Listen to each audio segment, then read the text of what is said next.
Good grand day, gems and jewels. Yes, I said it, gems and jewels. We are gems and jewels, honey. And do not let anybody tell us any different. I am your host, Corinthia Peoples, and this is Power in My Pivot. It is a show where we discuss how the extraordinary becomes extraordinary through the power of pivoting. Pivoting, I always have to start the context off in terms of power in my pivot. I got to start the context off, right? Because I want us to really be clear about what's happening and what we're doing. Power in my pivot. Pivoting means the central point or the shaft in which a mechanism turns. I'm going to say that again. Power in my pivot, pivoting means the central point, pin or shaft, which a mechanism turns. In this content, the central point is you and I. And the pin or the shaft is our lives. And the mechanism is achieving our sought after goals and visions for ourselves. On today's edition of Power in My Pivot, honey, I will discuss how pivoting has layers. And the first layer begins within ourselves. Stay tuned.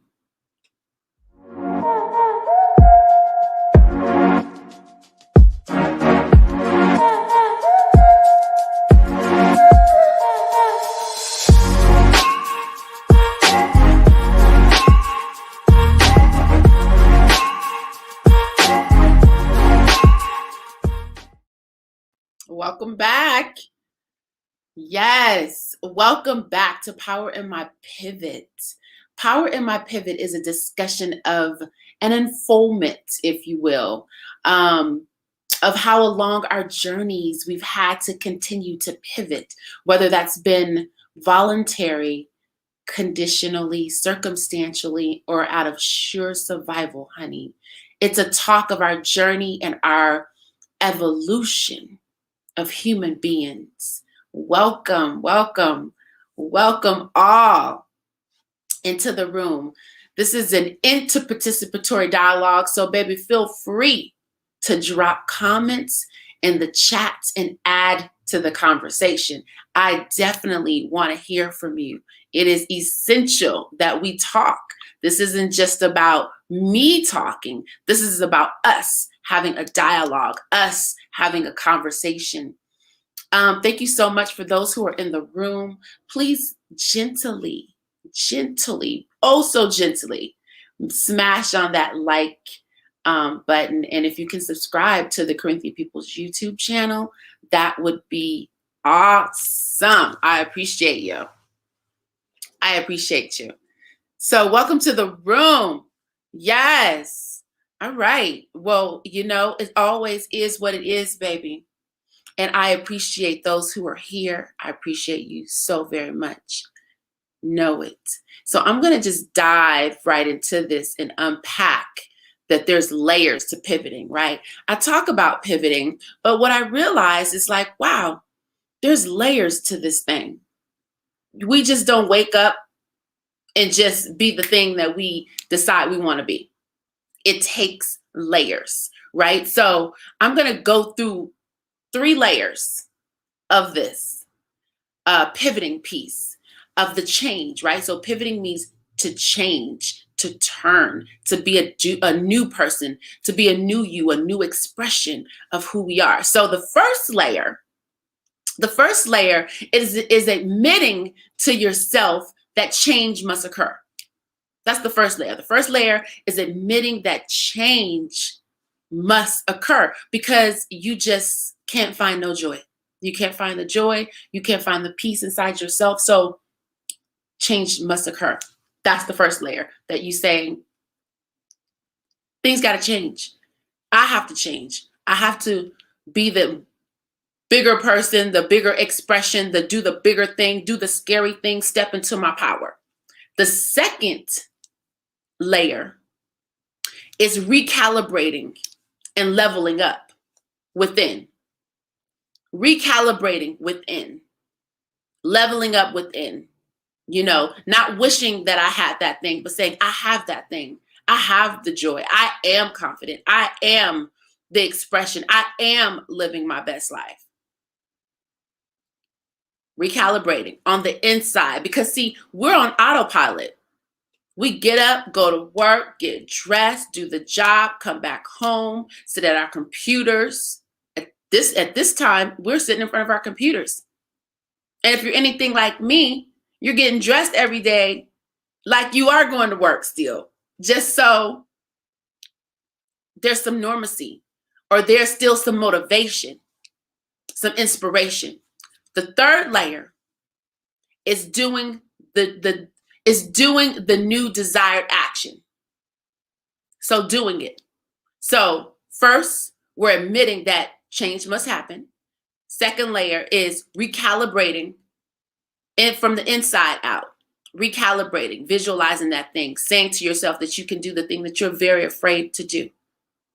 The third layer is doing the desired action, making action. So I want to tell you a little story. I want to tell you a story of me having a good job, working for the federal government, and leaving the good job in 2007. So 13 years ago, I took the pill. I took the pill, honey, of being a free woman. I took the pill of being a free woman. Where the people would be my guide. So being a free woman isn't just being free, right? I decided that the people are going to be my guide. I'm going to let my clients and my customers and my friends and family and people that I serve through entrepreneurship be my guide, and no longer having a supervisor, a boss, this type of thing, right? Which that's an evolution. It still comes. But that was the first step. That was the first step, right? I'm not saying that I got it all figured out, because I'm still learning. I'm still growing. I'm not saying that I'm right on spot on game, because I'm still getting to, I'm still making my first, second, third bases as well. Hitting home runs.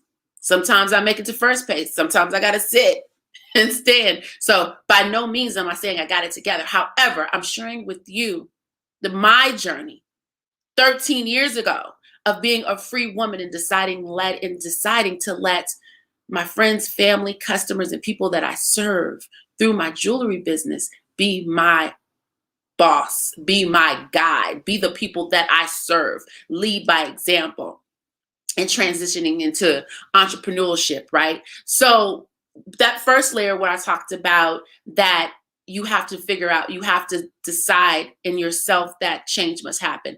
So for me, I worked for the federal government for 7 years. And I call it who riding the job, meaning I really didn't care about it any longer. It didn't bring me joy. It didn't feed my soul.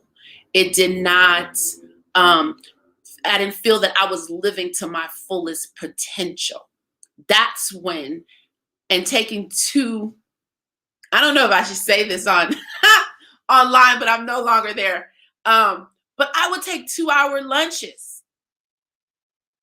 I would take 2-hour lunches. Just kind of who riding things.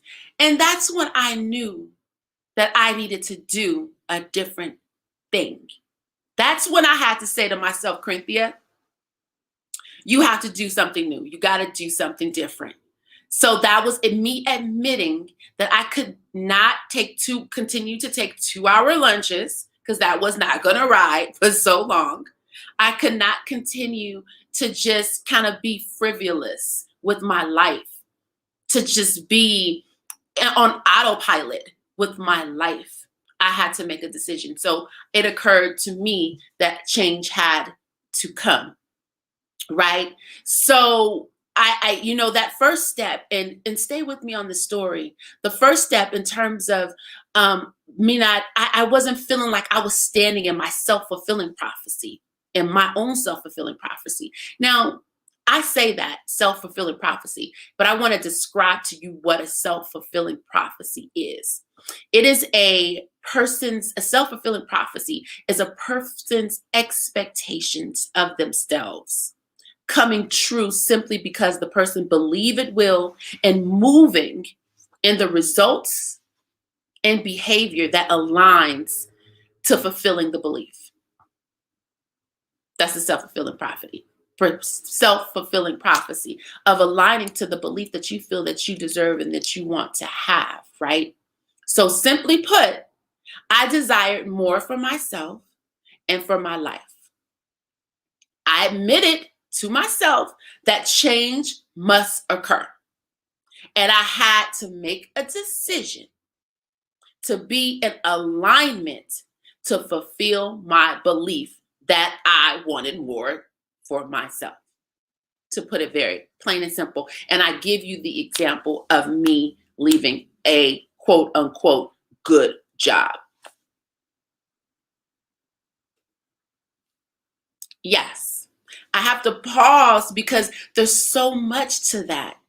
There's so much to that. There's security, me leaving security, me leaving a steady income, me choosing my inner, my heart center guide, and not the external forces around me going against childhood direction, because I grew up and I was told to get a good job, get a job, work. And I grew up watching my mother work, get up and go to work every day. But this is the piece right here. I had my grandmother in my life for 11 years of my life, and she was an entrepreneur. So I actually had that context of seeing her self-motivate, where she would get up and get in the kitchen and cook this awesome gourmet food. And she built her career where she would cook for the Dallas Cowboys. Yeah. So luckily I had this dichotomy of two examples of what work looked like when you go to work for working for someone, and you live on purpose. You live doing your love, because my grandmother loved cutting watermelons into whales. This woman would cut a watermelon into a whale with a fin and a tail. She was good at what she did and she loved it. It was her creativity, right? So that piece, that was a good piece that I had, but I still grew. I lost her at 11. So from 11 to in my 30s, 40s, I was taught to work. So 13 years ago, I took the pill and said, I'm going to be free. Yes, scared as I don't know what. But I prayed and asked if it was the best thing to do for me, if it was the right thing to do for me. Spirituality definitely took hold into everything that I'm telling you.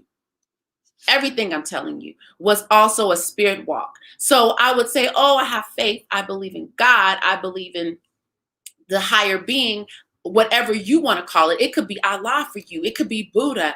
It could be Hare Krishna. Whatever that is, I'm really not attached to that. I really don't care about that.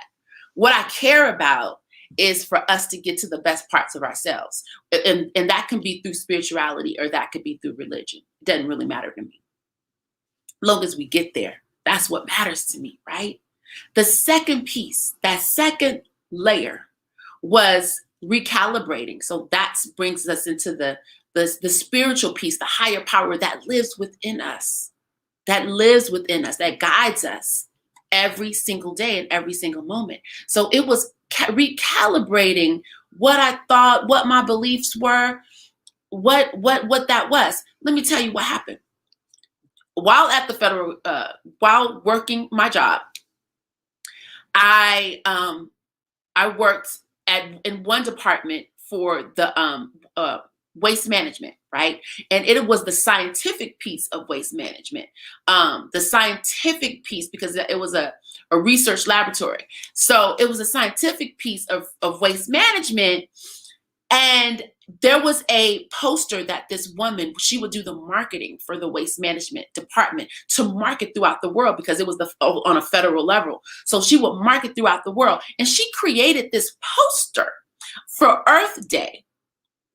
And the poster read, you can create your reality. But she was doing it all around the earth and garbage. And there was this cycle. There was this cycle thing that she had. And it said, you can create your own reality.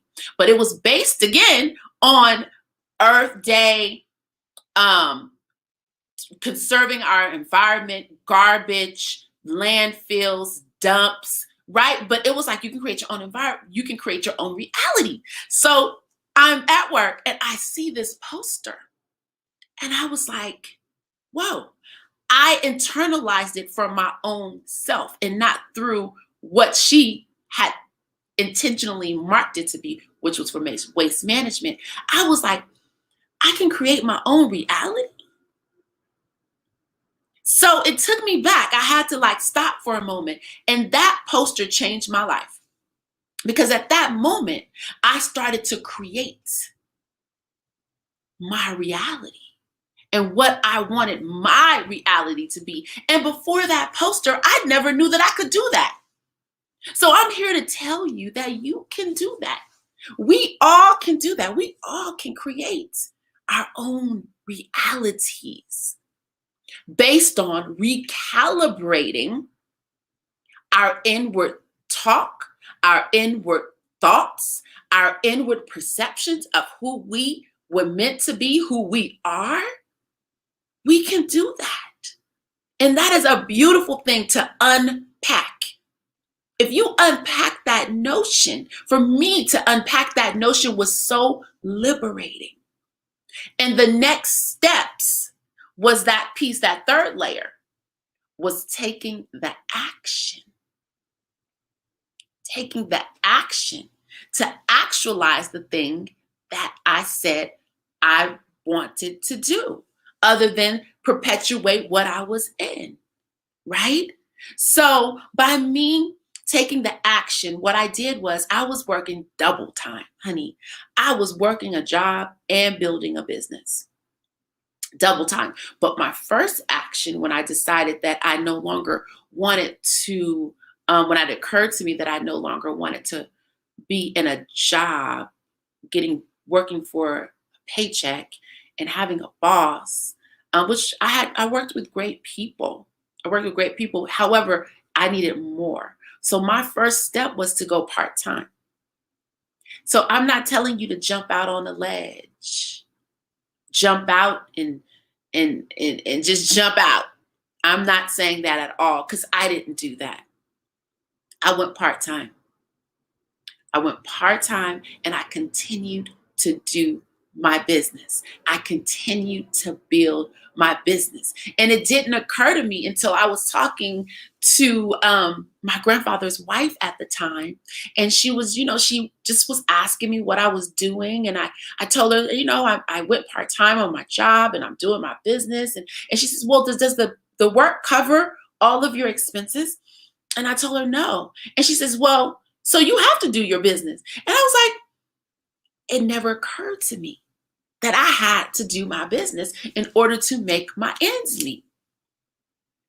Because I was still getting benefits part-time and this type of thing. But I think why it never occurred to me, because I was doing I was tapping into another part of myself. I was tapping into my creative piece because my business is jewelry. For those who know me, you know that I design jewelry. I am the premier buyer of my collection, and I support other artists in my collections. Right? So I was doing me. I was tapping into these other pieces of me that I came here into this life to express. Now, am I saying that it stops there? No. That was 13 years ago. Now here I am again, layering that thing out, saying, okay, I got to figure out what's my next steps. What's my next moves? It never stops. Someone told me that they were in their 70s. They said, baby, it never stops. You have to continue to reinvent yourself. And that took me back. I'm like, what? It never stops. I thought at some point we get it. I'm like, at some point, this thing got to get easier. At some point, we got to get it. Well, I think what gets easier is knowing who we are. We don't have to, power down to figure out who we are. We kind of, at some point, start to understand a rhythm of who we are. And we've made some changes. We've pivoted. We've turned. We've created new life visions after a new life vision, after a new thing. And we become a little bit more comfortable with who we are in our skins, right? So it makes it a little bit easier to pivot, but yet that pivot does have to happen. Or those answers and questions, maybe they come a little bit sooner than they would the first time or the second time. Maybe the third time they come a little bit easier, right? So let me just tell you about how I took the steps to actualize the thing that I wanted. I started accepting invitations to the platforms to do the thing I told myself I wanted to do. So I turned the doorknob. I remember a friend telling me, hey, I'm doing a conference. She was doing a dance conference in San Francisco. And I shared with her that I was doing jewelry and I had created some stuff. And she says, come and get a table and put it up at the conference and sell it. And I was like, what? Right? Because we know that we say, oh, I'm going to write this book. And for me, it's like, oh, I'm going to start this business. And then it's like, oh, I have to sit down and write. I have to sit and make the jewelry. Now that next step is, oh, I got to go out and promote the thing. I got to go out and promote the book. I got to go out and promote the jewelry collection. I got to go out and promote these things. I got to now start to be okay with no. That's the biggest part, is being okay, starting to make friends. Let me say make friends, because at some point you do end up being okay with it. Because for me, I feel like if someone doesn't buy my work, I'm okay with it, because I'm feeling like that's not my blessing. So if that person didn't buy my work, then there must going to be another person that's going to come along and buy my work. That person wasn't my blessing. Just kind of like, even like in relationships, when relationships don't work, maybe that person's not your blessing. Or maybe that person was your blessing then, and then it transitions and that is no longer your blessing. Something else is your blessing, right? So I had to turn the doorknob and realize that what I said I wanted, now I gotta step into. I gotta lean into it. I gotta lean into the thing that I said I wanted to do. And that takes courage. It takes strength. It takes the willingness to want to see a new thing in your life. Wanting to see something new happen for yourself and in your life. You got to turn the doorknob and step in it. I had to turn the doorknob and I had to step in it. It's just that simple. It's just that real. right? So, honey, this thing of life, I'm going to read it out again. And I thank you for watching, because if I get to just one, I'm doing good. The first layer, admitting to yourself that change must occur. You can't stay in the same place you're in. Can't do it. The second layer is recalibrating and leveling up within. This whole thing, I keep hearing this thing about you got to go within. You got to go within in order to figure out what you want. You got to go within. You got to go within. It's true. You do have to go within, because I think when you start to, let me speak from my own personal piece, right? When I start to think about what it is I want to experience and the quality that I want my life to be and the quality of people that I want in my life, it starts with my own inner conversation. It starts with my own heart. So I have to recalibrate how I feel about myself and know that I'm worthy of the people that I want around me, and to be supported in what I do, and to not just be used, or not to say anything, or not to voice the experience that I want to have. Third layer, doing the new desired action, stepping into it, doing it. So if you say, so when what I do know is that when I shift my inner, all this outer stuff starts to come. So my friend saying, hey, you want to come and do this? Hey, when I want to speak, hey, you want to come and speak in front of some children? You want to come and speak to the teenagers? You want to create a program to start jewelry making? So I had to say yes. Ain't the time to get scared. Even though fear is definitely a part of that journey, honey.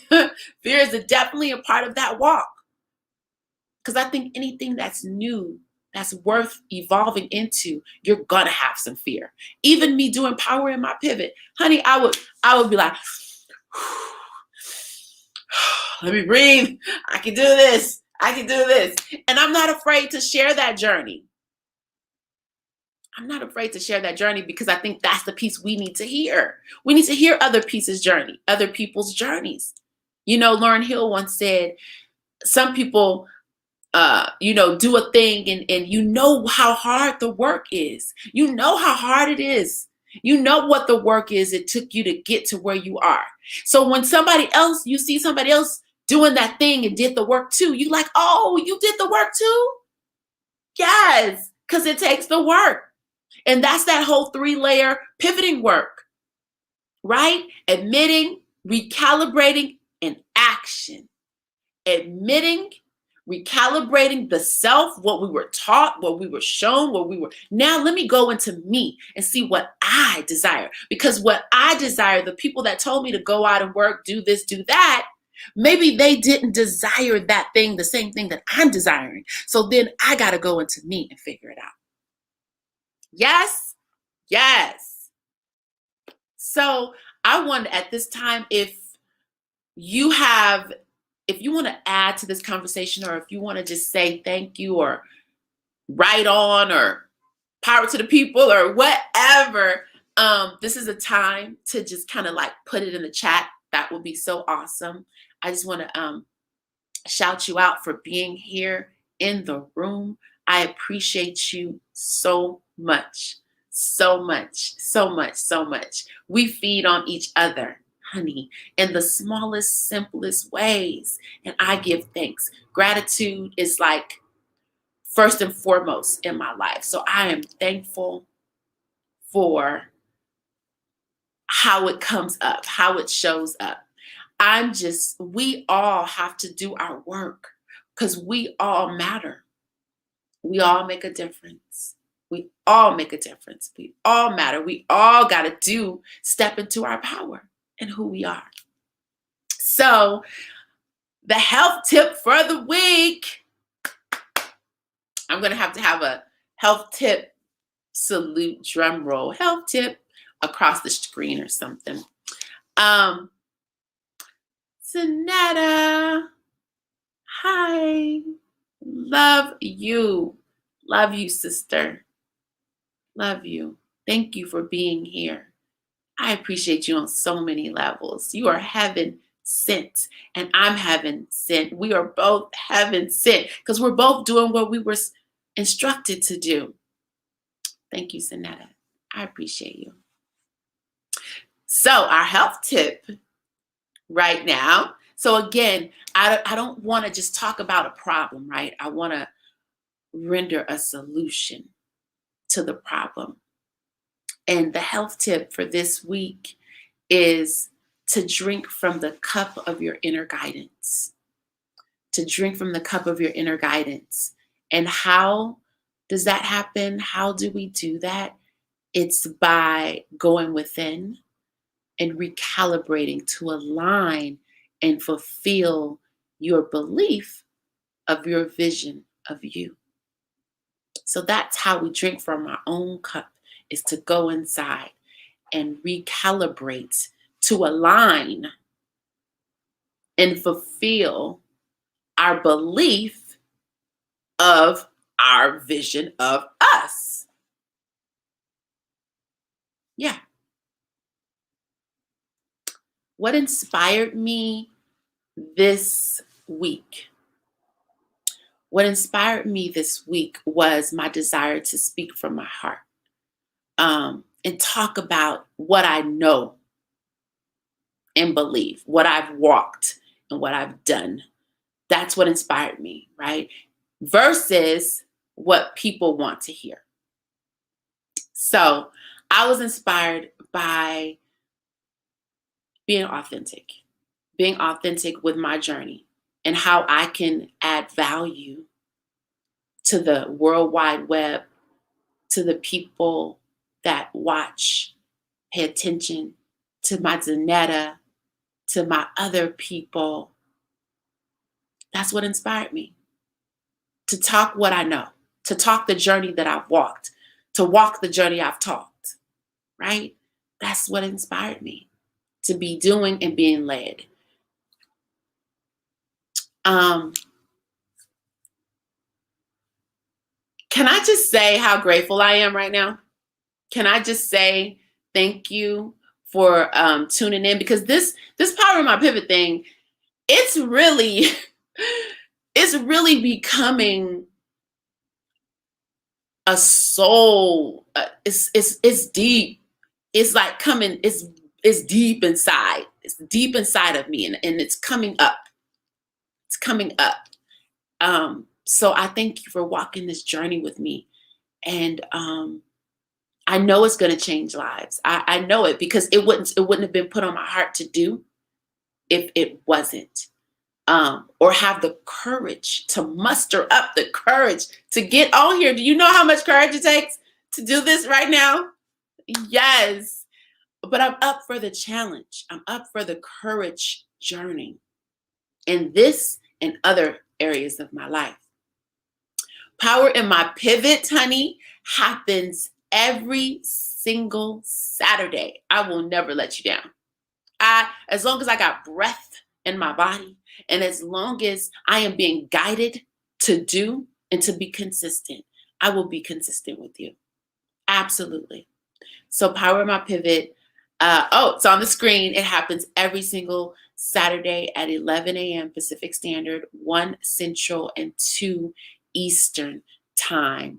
Honey, I hope this message has just fed your various hair follicles, okay? Your very fingers and toes, ears and nose. I hope it just has fed you. Let's pivot from basic baby to bona fide. And always remember that nobody is better than you, and you ain't better than nobody. Spoken to me by a very wise man, my grandfather. Because there is power in our pivot. Thank you, Zanetta, for tuning in. I appreciate you. And thank you for all that's going to watch this replay. pivot, pivot, pivot. Until next time.